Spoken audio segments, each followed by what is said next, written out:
Salam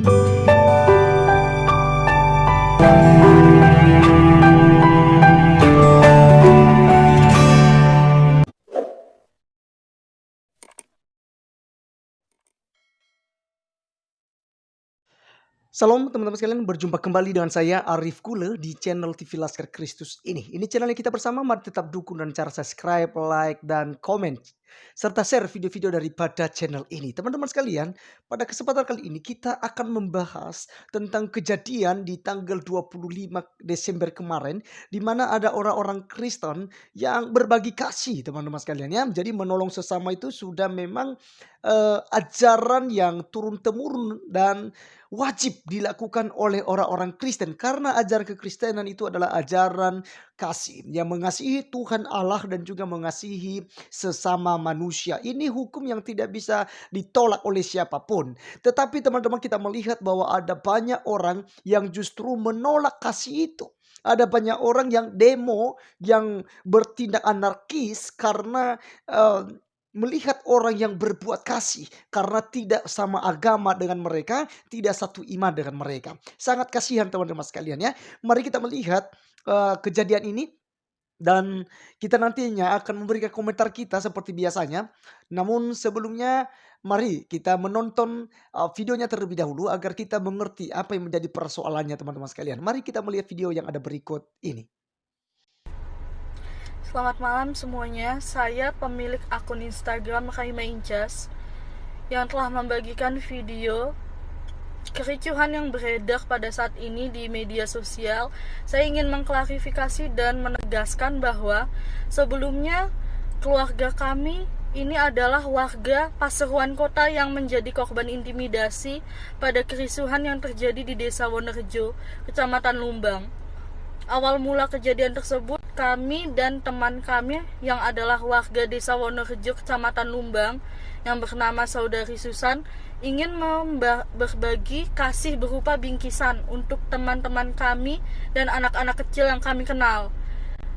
Yang hanya saja kami hanya ingin berbagi kasih, tetapi karena sudah ada penolakan dari warga setempat, kami dari malam tanggal 25 Desember sudah membatalkan niat berbagi kami untuk sedekah, dan karena kami sudah ada janji pada teman saya pada tanggal 26 Desember, kami sekeluarga dan ponakan kami berangkat ke Desa Wonorejo, Kecamatan Lumbang, dan kami bertamu saja dan berbagi pada keluarga teman saya yang saya kunjungi. Tidak ada acara Natal, bahkan ibadah Natal, bahkan baksos Natal, tidak ada kegiatan apapun yang keluarga kami lakukan. Dan kami sekeluarga sedang tidur dan beristirahat di rumah teman kami, Saudari Susan, dan kami digerebek warga dan melarang kami untuk berbagi dan memaksa kami untuk pulang, bahkan mengusir kami dengan kata-kata yang sangat kasar. Dan warga sampai ricuh dan mengundang banyak massa dan semakin anarkis dan dengan melemparkan batu pada kendaraan kami, bahkan rumah teman kami, sampai akhirnya TNI datang untuk melerai, tetapi warga tetap mengamuk dan melempari mobil kami secara brutal. Dan akhirnya polisi datang untuk mengkawal kami pulang, dan tidak ada janji atau kejelasan lebih lanjut untuk menangani kasus ini. Tapi pada tanggal 27 Desember siang tadi kami sudah melapor pada polisi Kecamatan Lumbang dan telah dikoordinasikan bahwa akan ada penyelesaian besok tanggal 28 Desember, akan membawa tokoh agama dan kepala desa dan warga yang bersangkutan kemarin dalam aksi kericuhan kemarin dan keluarga kami. Dan Baik, teman-teman sekalian, itu yang kita sudah dengarkan dari video klarifikasi yang dibuat oleh seorang gadis ya, yang mengalami persekusi atau tindakan yang anarkis dari warga yang menolak ya tindakan mereka yang berbagi kasih. Nah, teman-teman sekalian ya, kalau kita mau berpikir ya, hal ini sebenarnya tidak melanggar hukum. Ketika orang mau berlaku amal, berbuat amal, mau berbagi, Ya, karena dia merasa sudah diberkati oleh Tuhannya, maka dia berbagi kasih kepada sesamanya manusia. Maka tidak ada hukum teman-teman sekalian yang menentang hal ini. Tetapi mereka yang memang otaknya kandron, ya, yang membenci sesamanya manusia, yang membenci orang-orang Kristen, seperti yang diajarkan oleh ya, yang katanya ulama, yang katanya ustadz, benci orang Kristen. Di hari Natal mereka terus membuat yang namanya kegaduhan, ya. Mereka buat gaduh, mereka buat kekacauan di mana-mana teman-teman sekalian. Dan ketika sudah diproses nanti, mereka hanya cukup untuk minta maaf. Tidak ada hukum yang bisa menjerat mereka ya berpasal misalnya dikasihkan pasal berapa gitu ya untuk menjerat mereka gitu.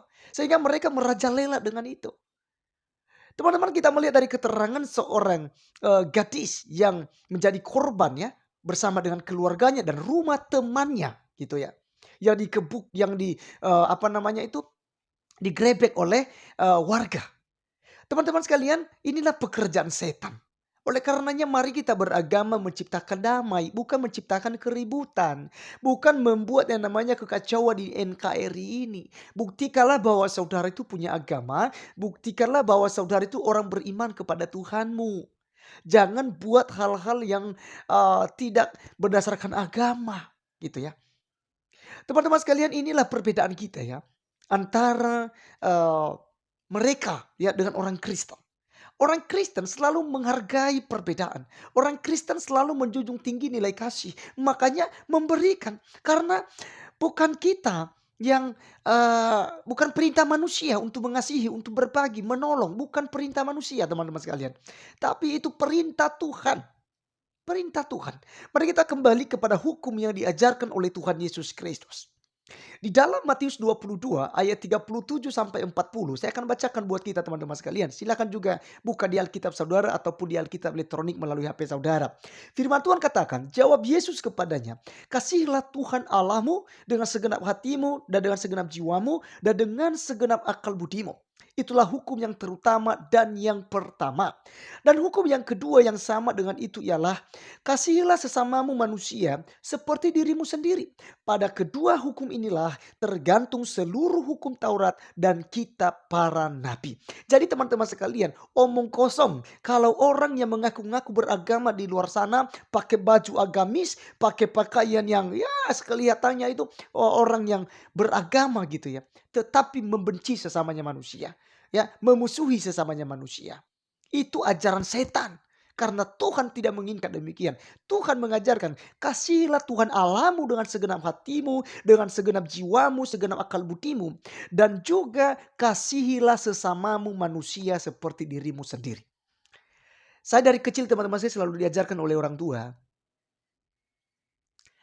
Kalau kamu mencubit sesamamu manusia, mencubit temanmu, cubit terlebih dahulu tanganmu, sekuat-kuatnya, cubit sekuat-kuatnya. Kalau kamu rasa sakit, maka saudaramu juga akan merasakan sakit seperti yang kamu rasakan. Oleh karenanya, jangan melakukan hal-hal yang menyakiti sesama manusia. Karena ketika sama kita dilakukan, maka kita juga akan tersakiti. Ya, jadi teman-teman, ajaran Tuhan Yesus Kristus kepada orang-orang Kristen yang harus diturutin. Ini sangat jelas bahwa kita harus mengasihi sesama kita manusia. Dan juga orang Kristen diajarkan untuk memberikan tumpangan, memberikan sedekah, memberikan pertolongan buat orang lain, berbagi-bagi ya rezeki gitu ya. Karena Alkitab catat dalam Roma 12 ayat 13, bantulah dalam kekurangan orang-orang kudus dan usahakanlah dirimu untuk selalu memberikan tumpangan. Jadi teman-teman sekalian begini, maknanya firman Tuhan ini, kita harus terus membantu orang-orang yang berkekurangan. Kita memberi bukan karena kita kaya. Kita memberi bukan karena kita berkelebihan. Kita memberi bukan karena kita juga merasa kasihan dengan dia, bukan. Tetapi karena Alkitab menerangkan kepada saya dan saudara bahwa kita harus saling mengasihi dan memberi tumpangan juga sekaligus memberi pertolongan kepada mereka yang tidak mampu. Maka teman-teman sekalian, seharusnya warga setempat mereka berterima kasih kepada orang-orang yang memberikan bingkisan gitu ya. Membagi mungkin kue-kue atau apalah untuk menolong ya. Bahkan keterangannya tadi mereka sebenarnya sudah ditolak oleh warga gitu ya, oleh pengurus. Maka mereka ya, pergi ke rumah temannya. Sekali lagi, ke rumah temannya. Jadi hanya kepada orang-orang yang ada di sekitar rumah temannya diberikan. Tetapi teman-teman sekalian, orang-orang yang tidak waras datang lagi untuk menyerang rumah tersebut. Seperti yang diterangkan oleh gadis tadi teman-teman sekalian. Sangat miris ya. Jadi biarlah seperti yang sudah ditentukan, biarlah hal ini bisa diselesaikan dengan baik oleh aparat. Mari kita malu lah ya, kita malu. Kalau sedikit-sedikit ini sudah ada hal-hal yang anarkis semacam ini gitu ya. Seakan-akan ini orang tidak beragama. Karena agama teman-teman sekalian ada untuk membuat manusia tahu diri. Membuat manusia tahu yang baik. Bukan justru orang beragama lalu menjadi bengis, menjadi jahat gitu. Bukan. Ya, kita diajarkan beragama supaya kita bisa menghormati sesama kita manusia. Selain kita menghormati Allah dan memuliakan Allah, mari juga kita menghormati sesama kita manusia seperti yang diajarkan di dalam kekristenan. Terima kasih teman-teman sekalian, sekian video kali ini. Biarlah ini menjadi berkat buat kita. Tuhan Yesus memberkati kita semua. Salam.